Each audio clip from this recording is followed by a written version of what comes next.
ان سے جو ان اپنی ذریعہ معاش تھا وہ غلہ، زیادہ تر غلہ تھا. اس غلے کو جب پورے سال کی محنت کے بعد اکٹھا کیا جاتا تھا تو اس غلے میں سے، اسی کھیت میں سے، وہیں سے غریب اور مسکین کا حق وہیں سے ادا کر دیا جاتا تھا. اور وہ جو غریب کا یا مسکین کا حق ہے اس کو وہ اپنے گھر تک لے جانا مناسب یا گوارا نہیں سمجھتے تھے، کیونکہ وہ کہتے تھے کہ یہ جو مسکین یا غریب کا حق ہے اس کو یہاں سے ہی ادا کرنے سے ہمارے رزق میں برکت آئے گی. تو واقعی ایسا ہی ہوتا تھا کہ ان کے رزق میں جو اتنی برکت تھی کہ وہ غلہ جب اپنے کسی سٹوریج میں ڈالتے، وہ ایک صندوق ہوتی تھی لکڑی کی جس میں وہ اپنے غلے کو پورے سال بھر کے غلے کو ڈالتے، تو جب وہ غلہ ڈالنے لگتے تو وہ کیا دیکھتے کہ پہلے سال کا غلہ ابھی تک موجود ہے. یعنی اتنی برکت ہے کہ وہ پچھلے سال کا غلہ ابھی ختم ہی نہیں ہوا، اور ابھی نیا غلہ جو ہے انہوں نے جو کیا، اپنی کھیتی باڑی کی ہے، اس سے جو ہے نا وہ حاصل ہونے والا پورے سال کا ایک غلہ جو ہے ان کے پاس وہ موجود تھا. تو یہ اس دور میں اب کیا ہے کہ ہم نے مسکین اور غریب کے حق کو جو ہے وہ نظر انداز کر دیا ہے. اب مسکین اور جو ہے فقیر ہے یا مانگنے والا ہے، اس کے لیے ہم لوگ کیا کرتے ہیں؟ ہم لوگ کیا کرتے ہیں، اگر کوئی تاجر ہے تو وہ اپنی دکان پہ 100 یا 200 کا سکے رکھوا دیتا ہے صبح کے ٹائم پہ، اور جو مانگنے والے آتے ہیں اور 2-2 روپے اس کو دیتے جاتے ہیں، اور وہ جب کھڑا ہوتا ہے یا بیل بجا کے وہ مانگتا ہے تو اس کے مانگنے یا اس کے کھڑا ہونا وہ ہمیں گوارا نہیں ہوتا، اور ہم اس سے جان چھڑانے کے لیے ہم اس کو 2 روپے دیتے ہیں. اب وہ 2 روپے بھی نہیں لے رہا، اب 10 روپے سے کم وہ لیتا نہیں ہے. ہم بھی تھوڑے سے سخی ہو گئے ہیں کہ چلیں ہم نے بھی 2 روپے کو بڑھا کے 10 روپے کر دیا ہے. تو اس طریقے سے غریب اور مسکین کا حق ادا نہیں ہوتا. غریب اور مسکین کا حق کے لیے اللہ تعالیٰ نے اس کے حق کی کوئی ایک حد مقرر کی ہے کہ آپ کے پاس کتنا مال ہوگا تو آپ اس میں سے کتنا حصہ، یعنی اگر زکوٰۃ دینی ہے تو اس کا 40واں حصہ وہ اپنے غریب کو دینا ہے. صرف دینا ہی نہیں ہے، زکوٰۃ کا اصل مقصد یہ ہے کہ آپ کی زکوٰۃ اس وقت ادا ہوگی کہ جب آپ یہ انشور کر لیں، آپ یہ یقین دہانی کر لیں کہ آپ نے یہ زکوٰۃ جس کو پہنچانی ہے اس تک پہنچی ہے یا نہیں. جب آپ کو یہ یقین ہو جائے کہ ہاں میں نے جو زکوٰۃ ادا کی ہے اس کو پہنچ گئی ہے، تو پھر آپ کو اللہ تعالیٰ اس کا جو ہے وہ ثواب عنایت کرے گا، اور ایک صحیح مسکین کو جو ہے نا اس کا حق جو ہے وہ مل جائے گا. اب اس کے علاوہ جو جھوٹ ہے یہ بھی ایک ایسی ایمان کی کینچی ہے کہ یہ بھی رزق سے برکت کو اٹھاتی ہے. جیسے مسکین کا حق نہ دینا اور اس کا پورا حق نہ دینا یہ ہمارے رزق سے جو ہے برکت اٹھتی ہے، اسی طریقے سے جو ہے ہمارا جو وقت ہو گیا، اگر ہم ٹائم کی پابندی نہیں کرتے ہیں یا جھوٹ بولتے ہیں تو ان سارے چیزوں سے کیا ہوتا ہے کہ ہمارے رزق میں سے برکت اٹھنا شروع ہو جاتی ہے. جھوٹ بولنا جو ہے وہ ہمیں اس وقت اس کا اتنا اندازہ نہیں، لیکن میں ایک مثال دے دیتا ہوں آپ کو کہ فرض کیا میں ابھی 60 سال کی عمر پہ ہوں اور میرا ایک بیٹا ہے، وہ اس کی عمر ہے 10-12 سال کی ہے. اب کوئی صاحب آتے ہیں میرے دروازے پہ، بیل بجاتے ہیں، بچہ بھاگتا ہوا جاتا ہے اور ان سے کوئی بات تو نہیں کرتا، وہ کہتے ہیں ابو کو باہر بھیج دو. اب وہ بچہ بھاگ کے میرے پاس آتا ہے تو مجھے کہتا ہے کہ وہ کوئی صاحب آئے ہوئے ہیں، انہوں نے داڑھی رکھی ہوئی ہے، چشمہ پہنا ہوا ہے، ایک ٹوپی پہنی ہوئی ہے، اس طرح کے کپڑے پہنے ہوئے ہیں، اب جو ہے نا وہ آپ کو بلا رہے ہیں. تو میں اسے سوچتا ہوں کہ میں اس سے ملوں یا نہ ملوں. اب میں اس وقت اس کو ملنا نہیں چاہ رہا، تو میں اس بچے کو کیا ہدایت کرتا ہوں، میں اسے کہتا ہوں کہ جاؤ ان کو بولو کہ ابو گھر میں نہیں ہیں. اب یہ بچہ چلا گیا، جا کے ان صاحب کو بولا کہ جی ابو تو گھر میں نہیں ہیں. اب وہ جو صاحب تھے وہ تو وہاں سے 2 تھنکنگ لے کے واپس ہو گئے. ایک تو یہ کہ شاید بچے نے ابو کے کہنے پہ جھوٹ بولا، اور دوسرا یہ کہ شاید ہو سکتا ہے واقعی ابو گھر میں ہی نہیں ہے. اب اس کا معاملہ تو ایک سائیڈ میں ہو گیا. اب میرا اور میرے بچے کا معاملہ بیچ میں آ گیا، جھوٹ والا. اب میں نے اس عمر میں اب میں چلتا پھرتا ہوں، اور میں نے کیا کیا کہ اس کو میں نے سکھائی، ایک تربیت دے دی کہ میں نے ایک جھوٹ بلوا دیا اس سے۔ اب کچھ عرصہ گزرے گا، جب میں چارپائی پہ چلا جاؤں گا تو یہ بچہ جوانی میں آئے گا، تو جوانی میں جب یہ میرے ساتھ جھوٹ بولے گا تو کیا ہوگا، کیونکہ جھوٹ تو اس نے بولنا ہی ہے، میں نے اس کو جب تربیت ہی ایسی کی ہے، سکھایا ایسا ہے، تو جب وہ یہ جھوٹ بولے گا تو میں بے یار و مددگار ہوں گا، اور میں بے بس ہوں گا، اور کیا ہوگا کہ مجھے انتہائی افسوس ہوگا کہ میں کاش اس بچے کو میں نے جھوٹ نہ سکھایا ہوتا، آج یہ مجھ سے بھی جھوٹ بولنے لگا، حالانکہ یہ میرا حقیقی بیٹا ہے۔ تو یہ ہے جھوٹ، اس طریقے سے کیا ہے تربیت۔ اب یہ اولاد کی تربیت اگر ہم ایسی کریں کہ آپ نے دیکھا ہوگا کہ لکھا ہوتا ہے ادارہ تربیہ و تعلیم۔ اب تربیہ و تعلیم دو شعبے ہوتے ہیں، ایک شعبہ تربیہ اور ایک تعلیم۔ اب تعلیم انسٹیٹیوشن نے دینی ہے، یونیورسٹی، کالج، اسکول، مدرسے انہوں نے دینی ہے، اور تربیت جو ہے وہ گھر سے ملنی ہے، والد اور والدہ سے۔ اب جو تربیت والد اور والدہ اس بچے کی کریں گے، تو اگر انہوں نے اس کو سچ سکھایا اور ایسے کام سے منع کیا جو ہمیں اسلام منع کرتا ہے، تو جوانی میں بڑا ہو کے کیا ہوگا کہ یہ کبھی بھی جھوٹ نہیں بولے گا، اور اس نے ایک معاشرے کا حصہ بننا ہے۔ اب اس معاشرے کے اندر رہتے ہوئے اس نے کیا ہے کہ بے شک لوگ جھوٹ بھی بولتے ہیں، لیکن اس نے چونکہ اس کی تربیت ایسی ہوئی ہے کہ یہ جھوٹ بولنا جو ہے وہ اس کو پتہ ہے کہ میرے والدین کی نافرمانی ہو جائے گی، تو یہ کبھی بھی جھوٹ نہیں بولے گا۔ اور کیا ہوگا، اس طریقے سے اگر ہم کوشش کریں سب کہ اپنی اولاد کی تربیت اس طریقے سے کریں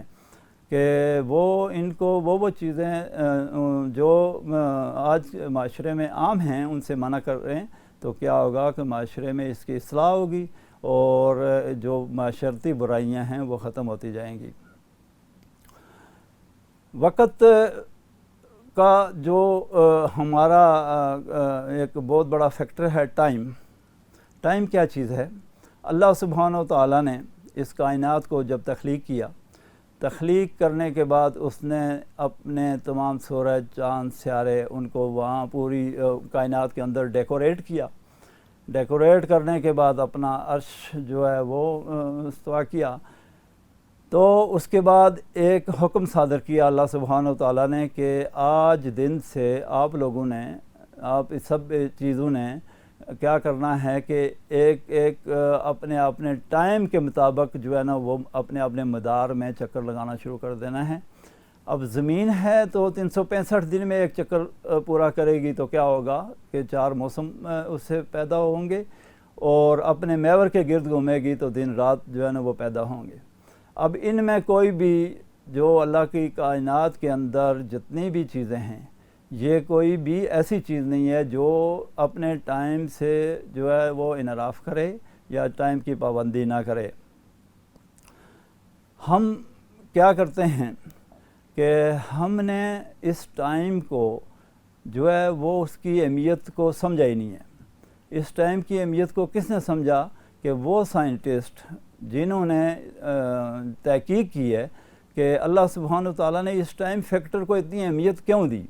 تو انہوں نے جب یہ تحقیق کی تو انہوں نے کیا کیا کہ انہوں نے اس کا ٹائم کو جو ہے وہ اپنے آپ کو ٹائم کا پابند بنایا، اور ٹائم کی کومودولی بالکل نہیں کی۔ اب عام فہم میں ٹائم کی 3 کیٹیگریز ہیں۔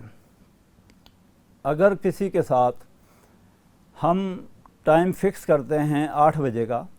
اور 8 بجے ہماری ملاقات یا میٹنگ کا ٹائم ہے یا شادی ہے یا کچھ بھی ہے، جو ایک ٹائم مقرر کر دیا گیا ہے 8 بجے کا، اس میں اگر کوئی بندہ 7:45 بجے پہنچتا ہے تو اس کا مطلب ہے کہ وہ ودن ٹائم آ گیا، یعنی وہ بر وقت آ گیا۔ دوسری کیٹیگری ہے کہ وہ بندہ کسی وجہ سے تھوڑا لیٹ تھا لیکن اس نے کوشش کی اور وہ ٹھیک 8 بجے آپ کے پہنچ گیا، تو کیا ہوا ہے، وہ آن ٹائم آ گیا اور اس نے بھی جو ہے اس ٹائم کی خلاف ورزی نہیں کی۔ اب تیسرے صاحب ہیں، وہ کیا کرتے ہیں کہ وہ آہستہ آہستہ آرام سے غفلت سے آتے ہیں، کہیں 8:15 8:30 آ کے پہنچتے ہیں۔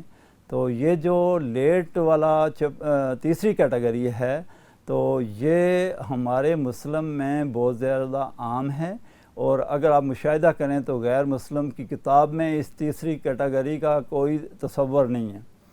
تو لہٰذا یہ جو ٹائم ہے اس ٹائم کی پابندی کی جائے اور اس کی اہمیت کو سمجھا جائے اور اپنی اولاد کو سمجھایا جائے اور اس کی تربیت میں یہ چیز شامل کر دی جائے کہ یہ جو ٹائم ہے اس ٹائم کی انتہائی پابندی کرنی ہے، اور اس کے لیٹ ہونے سے کیا ہوگا؟ اگر کوئی آدمی کہتا ہے کہ جی میں 8 بجے آ جاتا ہوں اور 8 بجے نہیں آتا، ٹریفک جیم ہے، کسی وجہ سے وہ رستے میں کہیں رک گیا ہے، کوئی اور اس کا جو ہے نا وہ عذر آ گیا ہے، تو وہ کیا کرے؟ وہ اپنے ملاقات والی جگہ یا ٹائم ان لوگوں سے وہ فون کر کے یا کسی بھی طریقے سے میسج پہنچا دے کہ میں نہیں آ رہا، تو اس سے کیا ہوگا؟ وہ بری ذمہ ہو گیا۔ لیکن اگر وہ کیا کیا، اس نے لیٹ کیا تو اس نے اپنے ٹائم کی خلاف ورزی کی اور اس نے ایک وعدے کی خلاف ورزی کی، اور جس نے وعدے کی خلاف ورزی کی تو وہ کیا ہے، اس نے جو ہے نا وہ اس کا تو سمجھے کوئی دین ہی نہیں کہ جس نے جو آپ نے جو وعدے کی خلاف ورزی کرتا ہے۔ تو لہٰذا ٹائم کی قدر کریں اور اس ٹائم کو اسی طریقے سے جس طریقے سے غیر مذہب اس کے اوپر پابند ہیں تو اس کے اوپر اب ایک جرنل مشاہدہ ہے میرا ذاتی اپنی زندگی کے اندر کہ اللہ سبحانہ و تعالیٰ نے ہر انسان کے لیے، خواہ وہ کسی بھی ملک یا خواہ کسی بھی خطے سے تعلق رکھتا ہے یا خواہ کسی مذہب یا نسل سے تعلق رکھتا ہے، اللہ تعالیٰ نے مین 2 قانون اس کے لیے بنا دیے ہیں۔ ایک اس کے مذہب کا قانون ہے اور دوسرا اس کے اس ایریے میں یا اس اسٹیٹ کا قانون ہے۔ اب مذہب ہمارے لیے اسلام کا قانون ہے، بدھ مذہبوں کے لیے اپنا ہے مذہب ہے، ہندو سکھ جتنے بھی ہیں، عیسائی یہودی، انہوں کے اپنے اپنے مذہب ہیں، اپنی اپنی کتابوں کے مطابق وہ جو ہے نا وہ اپنے فالو کر رہے ہیں اپنے مذہب کو۔ تو ہم کیا کرتے ہیں کہ میں نے جو مشاہدہ کیا ہے وہ یہ ہے کہ جو میجارٹی آف مسلم ہیں، میجارٹی آف مسلم وہ ان دونوں قانون کو، جو ایک ان کے شریعت کا قانون ہے اور جو ان کی اسٹیٹ کا قانون ہے، ان کو وہ قانون کو بریک کر کے تو فخر محسوس کرتے ہیں۔ خواہ وہ رمضان شریف میں رمضان میں اسموکنگ سر عام کر کے وہ فخر محسوس کر رہا ہوگا، اشارے پہ کھڑا ہونا تھا لیکن سرخ اشارے میں کراس کر گیا تو اس نے کہا کہ بڑے فخر سے میں تو جو ہے نا وہ بڑا تیر مارا، میں نے تو اشارے کی پرواہ نہیں کی، میں نکل گیا ہوں۔ اب ایک لائن کیو میں کھڑے ہیں تو پیچھے سے آ کے آگے کھڑا ہو گیا اور وہ کیا ہوا، اپنا کام کر کے نکلا، تو اس نے کہا جی وہ میرا کام ہو گیا، میں بڑے فخر سے وہ نکلے۔ لیکن اس کے برعکس جو میجارٹی آف نان مسلم ہے وہ کیا کرتے ہیں کہ وہ ان دونوں قوانین کو، جو ان کی شریعت کا قانون ہے یا جو ان کی اسٹیٹ کا قانون ہے، وہ ان کو اوبے کر کے پھر پراؤڈ ہوتے ہیں، پھر فخر محسوس کرتے ہیں۔ اگر کہیں پہ غیر مسلم اسٹیٹ ہے اور وہاں پہ رمضان شریف آ جاتا ہے تو وہ مسلم کے لیے وہ کیا کرتے ہیں، وہ لکھ دیتے ہیں 20% آف فار دی مسلم۔ اب اسٹوروں پہ وہ کیا کرتے ہیں 20% ڈسکاؤنٹ دے دیتے ہیں مسلم کے لیے کہ اس کے احترام کے لیے۔ اور کیا ہے کہ وہ جو ہے باقی جو رمضان شریف رمضان کی جو ہے قدر کرنی ہے یا جو ان کا جو ہے وہ ایک تقدس ہے اس کو پامال نہیں ہونے دیتے۔ وہ کیا کرتے ہیں کہ وہ اس کی بھی اسی طریقے سے عزت کرتے ہیں جو ان کو اپنا وہ مذہب سکھا رہا ہے، تو رمضان کی وہ کر رہے ہیں۔ اب وہ کیا ہے کہ کسی قطار میں اگر کھڑا ہے تو وہ بڑے سکون سے اپنی کیو میں کھڑا ہو کے اپنی لائن باری کا انتظار کر کے وہ لائن کو توڑتا نہیں ہے، وہ کیا کرتا ہے کہ اپنے نمبر پہ اپنا کام کر کے نکل جاتا ہے۔ اب وہ اشارے پہ رکتا ہے، رک کے اشارہ کھلتا ہے تو اس کے بعد چلتا ہے، تو وہ کیا کرتا ہے، وہ اس اشارے پہ رک کے وہ اپنے آپ کو وہ کیا کرتا ہے کہ وہ پراؤڈ ہوتا ہے۔ تو یہ اب دیکھ لیں کہ ہمارے میں جو چیزیں ہم میں ہونی چاہیے خوبیاں وہ غیر مذہب میں چلی گئی، اور جو ان کی چیزیں وہ ہم نے اپنا لی۔ ہم جو ہے مغربی زندگی کو اپنانے کی ہماری کوشش ہے۔ اب ہماری اولاد ہے، ہم کوشش کرتے ہیں کہ ان کو اچھی سے اچھی تعلیم دی جائے، ان کو فروبل میں، ان کو بیکن ہاؤس میں، ان کو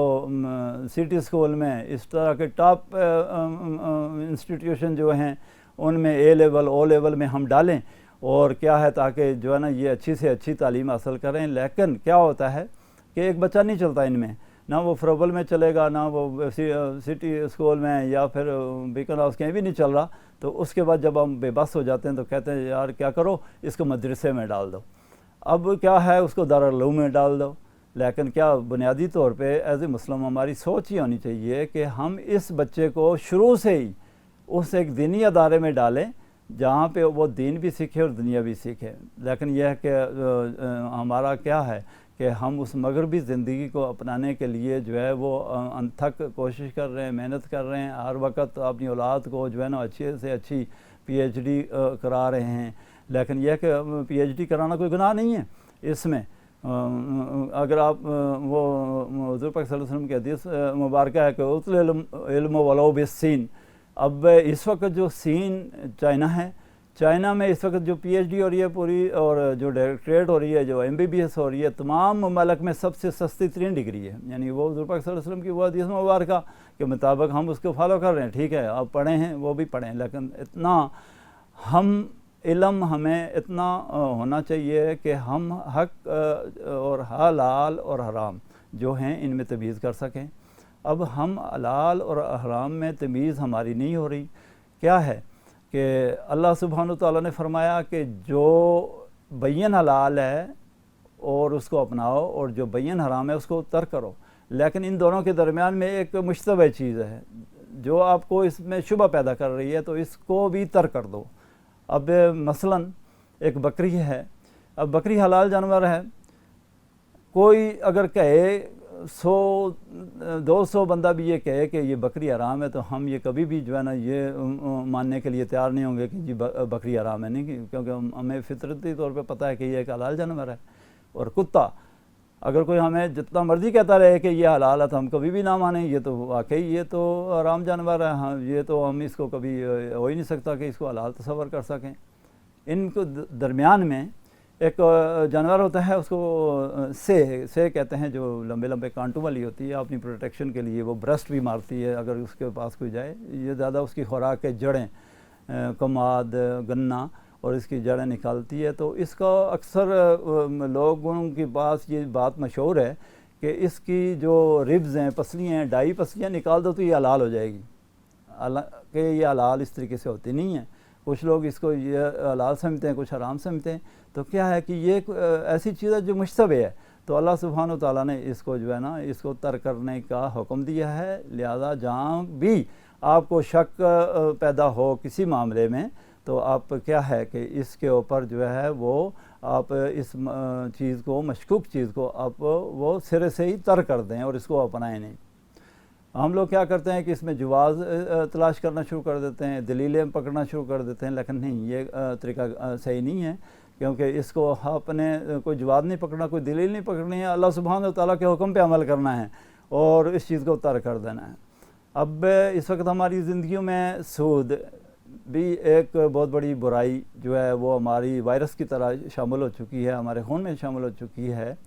اس کے اوپر بڑے بڑے فتوے لیے جاتے ہیں. اسلامی بینکنگ ہے، شروع میں ایک سودی نظام تھا، اس کے بعد کیا ہوا کہ پرافٹ اینڈ لاس آیا. وہ لوگوں نے رولا ڈالا، شور کیا کہ یہ تو سود ہم جو ہے نا وہ نہیں، ہمیں جو ہے نا اس کی ممانعت ہے، لہذا جو ہے نا یہ ہم سودی نظام جو ہے نا اس میں ہم پیسہ نہیں رکھتے. تو بینکنگ والوں نے کیا کیا، پرافٹ اینڈ لاس سسٹم ایجاد کر دیا. اب اس پرافٹ اینڈ لاس کا جو بیع و شرع اسلام کہہ رہا ہے، اس بیع و شرع میں نفع اور نقصان جو ہے وہ دونوں میں سے کوئی بھی چیز اس کی جو ہے وہ رسک ہو سکتی ہے، نقصان بڑا ہو سکتا ہے. لیکن یہ بینکنگ والے اس نظام میں کیا کرتے تھے کہ ان کے پاس نقصان کی رسک تو تھی نہیں، لیکن فائدے کو انہوں نے ویریبل بنا دیا. کبھی 14%، کبھی 8%، کبھی 11.5%، کبھی 12% کسی سال میں یہ دے کے تو لوگوں کو انہوں نے مطمئن کر دیا کہ جی ہم نے تو ابھی وہ کیا کیا ہے کہ یہ نفع نقصان کی ہم نے بینکاری شروع کر دی ہے. لیکن ایسا ہے نہیں ہے کہ نفع نقصان کی بینکاری وہ ہوتی ہے جس میں کبھی کسی کلائنٹ کو، ہزاروں لاکھوں کلائنٹ کو کسی کو نقصان بھی آئے، 50,000 کا نقصان آ جائے، لاکھ روپے کا نقصان آئے، لیکن آج دن تک کسی کو 1 روپے کا نقصان نہیں آتا. بیع و شرع میں یہ اس کے اصولوں کے مطابق یہ ہے کہ اس میں اگر نقصان ہوتا ہے تو وہ برداشت کرنا پڑتا ہے. اب کیا ہے کہ ہم بہت سارے مسائل ہمارے مذہب میں، ہمارے ملک میں مفتیان اکرام، ان کا بہت بڑا رتبہ اور درجہ ہے، اور ان کو جو ہمارا کوئی مسئلہ ہو جائے تو ہم کیا کرتے ہیں کہ ان سے ہم جو ہے وہ ایک راستہ تلاش کرتے ہیں، اس مسئلے کا حل لیتے ہیں۔ لیکن مفتیان اکرام اگر کسی مسئلے کا حل فرض کیا، ایک فوریکس ہے، ایک نظام ہے، وہ ایک بیٹ لگائی جاتی ہے، ایک شرط لگائی جاتی ہے جس میں اپنے پیسے کو انویسٹ کر کے، اور ایک شرط کے طور پہ جو ہے وہ کبھی فائدہ ہوتا ہے، کبھی نقصان ہو رہا ہے۔ لیکن اگر کسی مفتی، ایسے مفتی صاحب کے پاس ہم چلے جاتے ہیں کہ جن کا اس فوریکس کے یا اکاؤنٹنسی کے بارے میں نالج نہیں ہے، یا انہوں نے اس کے بارے میں علم حاصل نہیں کیا، تو وہ اس کے بارے میں وہ فتویٰ اس طریقے سے نہیں دے سکیں گے جس طریقے سے وہ مفتی صاحب جو اس مسئلے کو کمپریہنسو نالج رکھتے ہوں اور اس کے بارے میں انہوں نے پوری اکاؤنٹنسی کو پڑھا ہو، تو وہ اس کا دے سکتے ہیں۔ اس کے علاوہ کچھ اور ہمارے شرعی مسائل اس طرح کے ہوتے ہیں کہ ہم اگر کوئی غلط کام کر لیتے ہیں تو کیا ہے جناب کہ ہم پہلے اپنے مسلک میں دیکھتے ہیں، اور اگر وہاں پہ ہمارا مسئلہ حل نہیں ہوتا تو ہم دوسرے مسلک کے مفتی صاحب کے پاس چل جاتے ہیں۔ لیکن کیا ہے کہ وہاں سے اگر ہمیں کوئی فتویٰ مل بھی جاتا ہے تو وہ تو صرف دنیا کو دکھانے کے لیے ہوتا ہے کہ ہاں جی میں نے جو غلط کام کیا تھا یہ غلط نہیں تھا، میں صحیح کر چکا ہوں۔ لیکن سب سے بڑا مفتی ہمارا دل ہے۔ دل وہ جو کام کیا ہے غلط کو میں نے صحیح کرا دیا، مفتی صاحب کو ان پٹ دی تھی، میں نے فیڈ بیک میرے کے اوپر مفتی صاحب نے دے دیا، مسئلہ وہ دے دیا، ٹھیک ہے۔ لیکن کیا ہوا کہ اس پہ میرا جو ضمیر ہے اور جو میرا دل ہے وہ ساری عمر وہ مجھے ملامت کرتا رہے گا کہ میں نے کام غلط کیا ہوا ہے۔ لیکن یہ کہ اب چونکہ میں نے اپنی جو ہے وہ سچائی سامنے رکھنے کے لیے دنیا کے سامنے، تو میں نے فتویٰ ان کے سامنے لے کے آ گیا۔ لیکن یہ ہے کہ جب بھی آپ کسی مسئلے کو اپنے دل سے یا اپنے ضمیر سے خود اس کی تصدیق کروائیں، اگر آپ کا دل یا آپ کا ضمیر یہ کہتا ہے ہاں یا آپ نے جو مفتی صاحب نے فتویٰ دی ہے یہ بھی ٹھیک ہے، اور میرا دل اور جو میری ضمیر ہے یہ بھی اس میں وہ جو کیا ہے کہ میں اس سے وہ ہوں مطمئن ہوں۔ تو اس طرح کے بہت سارے مسائل ہیں۔ اللہ تعالیٰ ہمیں معاف کرے اور ہمیں نیک اور ہدایت والے رستوں پہ چلنے کی ہدایت دے۔ ہمیں مسلمان کے ناطے اللہ تعالیٰ نے بہت ساری نعمتوں سے نوازا ہے۔ سب سے بڑی نعمت یہ ہے کہ ہم جو مسلمان کے گھر میں پیدا ہو گئے۔ اب جب ہم کھانا کھاتے ہیں تو ہم دعا پڑھتے ہیں الحمدللہ الذی اطعمنا وسقانا وجعلنا من المسلمین۔ الحمدللہ الذی، سب تعریفیں اس ذات کے لیے جس نے مجھے کھلایا اور جس نے مجھے پلایا اور جس نے مجھے مسلمان کے گھر میں پیدا کیا۔ یعنی سب سے بڑی نعمت ہمیں جو ملی اللہ سبحانہ و تعالیٰ کی طرف سے بینگ مسلم، وہ یہ ہے کہ ہم مسلمان کے گھر میں پیدا ہوئے۔ اس سے بڑی نعمت اور کچھ نہیں ہو سکتی۔ اس کے علاوہ ہم جتنی بھی اللہ کی نعمتیں ہیں اس کے ہم شکر گزار بن جائیں۔ ہم جو کچھ بھی کھانا پینا ہمیں اللہ تعالیٰ کی طرف سے عنایت کیا جا رہا ہے، ہمیں جو نوکریاں دی جا رہی ہیں، جو ہمارا ذریعہ معاش ہمیں جو ملتا ہے اس کے اوپر ہم شکر گزار ہوں۔ لیکن ہم کبھی اس طریقے سے اللہ سبحانہ و تعالیٰ کا جس طریقے سے وہ ہمیں نعمتوں کی برسات کر رہا ہے ہم کبھی شکر ادا نہیں کرتے، صحیح معنوں میں ہم شکر ادا نہیں کرتے۔ میں ایک مثال دیتا ہوں کہ فرض کیا ہمارے سامنے ایک پلیٹ پڑی ہے، اس میں اللہ تعالیٰ کی نعمتوں میں سے 4 پھل پڑے ہیں، ایک کیلا پڑا ہے، ایک میں سیب پڑا ہے، ایک میں خوبانی پڑی ہے، ایک میں جو ہے وہ چیری پڑی ہے۔ اب یہ ہم کھا رہے ہیں، کھا کے ہم نے پتہ نہیں الحمدللہ کہا بھی گیا نہیں کہا۔ لیکن اگر ہم اس کی گہرائی میں چلے جائیں کہ اللہ تعالیٰ نے ہمارے نصیب میں یہ جو 4 پھل رکھے ان کا پیچھے سے روٹ کیا تھا، تو پھر جو ہے نا جا کے اس حقیقت کو پھر ہم سمجھیں گے، اور پھر ہم اس کی جو ہے وہ اصل جو ہے نا شکر گزاری تب کر سکتے ہیں کہ اس کے اوپر ہم نے غور نہیں کیا، توجہ نہیں دی کہ یہ اگر ہم توجہ دیں اور غور کریں اس کے اوپر کہ کیلا سندھ میں پیدا ہوا اور وہاں سے باغبان نے اس کو کیا کیا کہ اس کی پرورش کی، اور کیلے کے ایک درخت میں ایک ہی پھل لگتا ہے، دوبارہ اس کو پھل بھی نہیں لگنا۔ اب وہاں سے وہ ٹرکوں سے منڈیوں میں آیا، منڈیوں میں جا کے کوئلے میں اس کو پکایا گیا، وہاں سے پھر وہ ہول سیل ڈیلروں کے ذریعے وہ دکانداروں اور ریڈی ٹھیلے والوں کے پاس پہنچا، اور وہاں سے میری پلیٹ میں کیلا آ گیا۔ اب خوبانی کشمیر میں پیدا ہوئی، وہاں سے پیکنگ ہوتے ہوتے وہ بھی میری پلیٹ میں آئی۔ اب سوات میں چیری درخت کے ساتھ درخت جھکا ہوا تھا، اور اللہ سبحانہ و تعالیٰ کو پتہ تھا کہ یہ چیری کس کے نصیب میں جانی ہے اور اس چیری کو کون کھائے گا۔ وہاں سے وہ بڑے سلیقے سے اس کو پیک کیا گیا، بڑی احتیاط کے ساتھ، کیونکہ وہ خراب ہونے والا فروٹ ہے۔ کرتے کرتے کرتے وہ بھی میری پلیٹ میں آ گیا، یہاں پہ آ گیا۔ اب سیب ہے، سیب کہیں مری میں پیدا ہوا یا کہیں کوئٹہ میں پیدا ہوا، وہاں پہ کیا ہوا کہ جو اس کے مالکان یا کسان تھے انہوں نے اس کے اوپر پورا جال لگایا۔ جال اس لیے لگایا کہ اس کے جب یالہ باری ہوگی تو اس کے کہیں پھول نہ گر جائیں، بڑی اس کے اوپر جو ہے نا وہ محنت کی گئی، اور پھر یہ پھل تیار ہوا۔ تیار ہونے کے بعد کہ یہ سیدھا منڈیوں میں سے ہوتا ہوا میری پلیٹ میں آیا۔ اب یہ 4 چیزیں میں ایک دفعہ کھا رہا ہوں، اور اگر جب میں یہ دیکھوں کہ کس کس روٹ سے رب سبحانہ و تعالیٰ نے میری پلیٹ میں یہ 4 پھل لا کے دیے اور میں یہ نوش کر رہا ہوں، تو پھر جو ہے نا اس کا اصل جو ہے اس کا شکر جو ہے نا میں ادا کر سکتا ہوں۔ تو اللہ تعالیٰ کی نعمتوں کا ہمیں شکر گزار ہونا چاہیے، اور جو بھی ہم سے جو ہم کیا ہے کہ ہمارے جو گھرانہ ہے، بچے ہیں، اولاد ہے، محلہ ہے، معاشرہ ہے، معاشرتی برائیاں ہیں، وہ کیسے دور ہوں گی کہ اس میں ہم اصلاح کی طرف جائیں۔ اصلاح کیا ہے کہ ہم دیکھتے ہیں کہ کوئی اعمال میں کوئی تھوڑی بہت کوتاہی ہو رہی ہے، کسی سے نماز میں کوئی کسی ارکان میں کسی سے کوتاہی ہو رہی ہے، تو ہم ڈائریکٹ اس کو ٹوکتے ہیں۔ اس کو ٹوکنا نہیں ہے، کیا ہے کہ اس کو بڑے پیار سے سمجھانا ہے کہ بھائی یہ جو دیکھو، آپ جب سجدے میں جاتے ہو تو یہ جو پوری آستین ہے اس کو زمین کے ساتھ پورا نہیں لگانا، بلکہ اس کو تھوڑا اوپر کر لو۔ تو اس طریقے سے آپ پیار سے اس کو سمجھاؤ، اس کو ٹوکو نہیں، یار تم تو ایسا کرتے ہو کہ تمہاری یہ نیچے یہ تو سخت منع ہے، تو وہ کیا ہوگا، وہ اس کو غصہ آئے گا، وہ جو ہے نا آپ کی بات کو نہیں مانے گا۔ آپ اصلاحی پہلو پہ رہتے ہوئے کبھی بھی تنقید نہ کریں کسی کی، اور اصلاحی پہلو پہ رہتے ہوئے کیا کریں کہ تبلیغ کریں یا رہنمائی کریں کسی کی، تو انشاءاللہ اللہ سبحانہ و تعالیٰ آپ کو بھی اجر دے گا، اور اس کے جو ہے نا اعمال میں بھی جو کیا ہوگا جو وہ درستگی ہو جائے گی۔ تو تمام چونکہ جو بھی ہے عمل اس کا دار و مدار نیت کے اوپر ہے۔ اللہ تعالیٰ ہماری نیتوں میں اخلاص لے کے آئے اور ہمیں سیدھے راستے پہ چلائے، اور اللہ سبحانہ و تعالیٰ سے دعا ہے کہ مجھے اور آپ کو ان باتوں پہ عمل کرنے کی توفیق بخشے، اور اسی کے ساتھ میں آپ سے اجازت چاہتا ہوں۔ السلام علیکم ورحمۃ اللہ وبرکاتہ۔